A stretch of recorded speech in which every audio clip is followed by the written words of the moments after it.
Okay. Yeah. Well, last decade, you hear more and more people predicting the end of print, saying that print will end up online.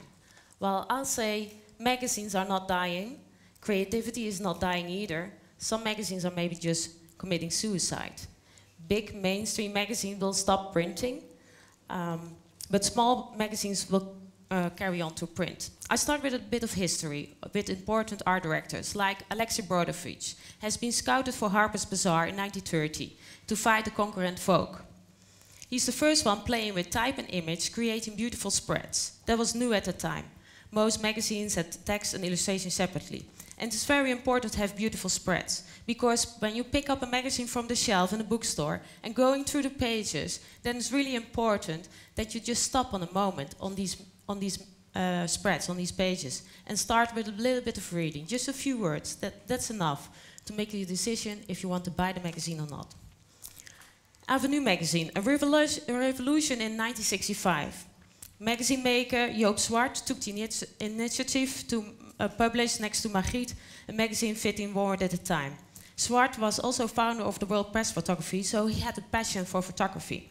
For example, Ed van der Elske made beautiful pictures of young Fidel Castro. Jan Kramer, together with Peter van der Velde, went in Siberia, Mongolia, places where not many people came before. There was just time and money to make special printed content on big size format with full bleed pages, and that magazine stood out of the crowd. Neville Brody, London, The Face, Idea, Arena. Neville Brody's work became really influenced in the 90s and the 80s. This magazine was a showcase of London street style and experimental graphic design. His work had a striking photography.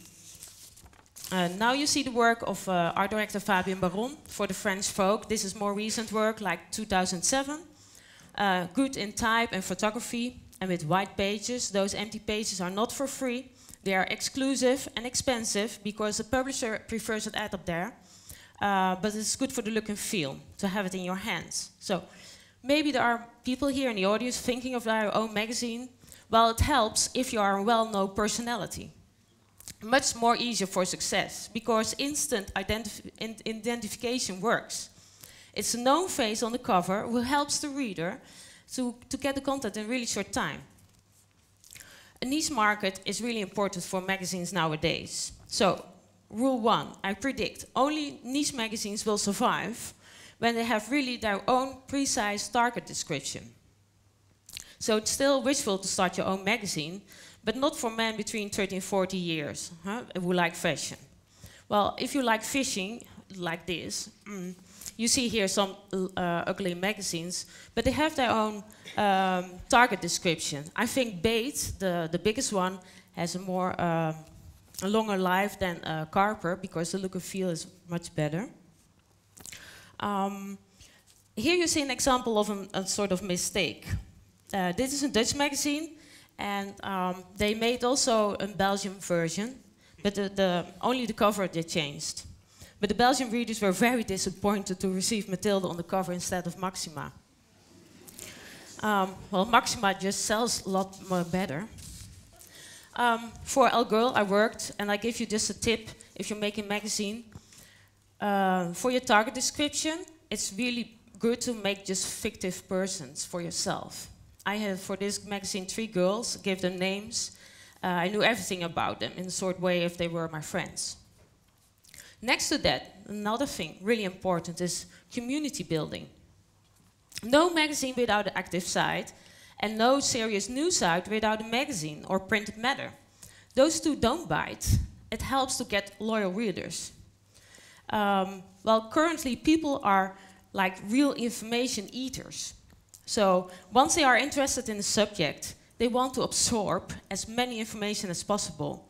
So you have the iPad, the blog, internet, smartphone, Twitter, Hives, and you have to find something new in all these material.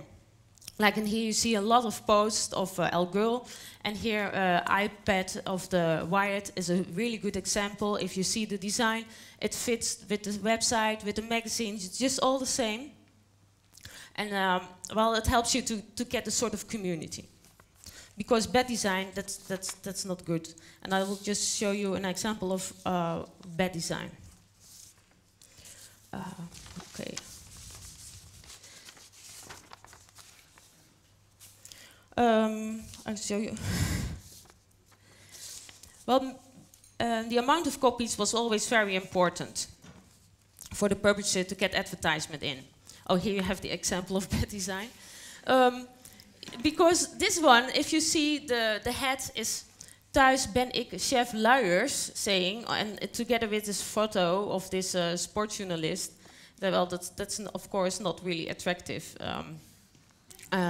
So I would say don't do this, it will even damage your image. So, and the amount of copies is always very important for the publisher. Actually, it was very important for the publisher. Less copies, it gives them much longer life. Because of the well-targeted audience, the response rate will be higher, so the amount is less important.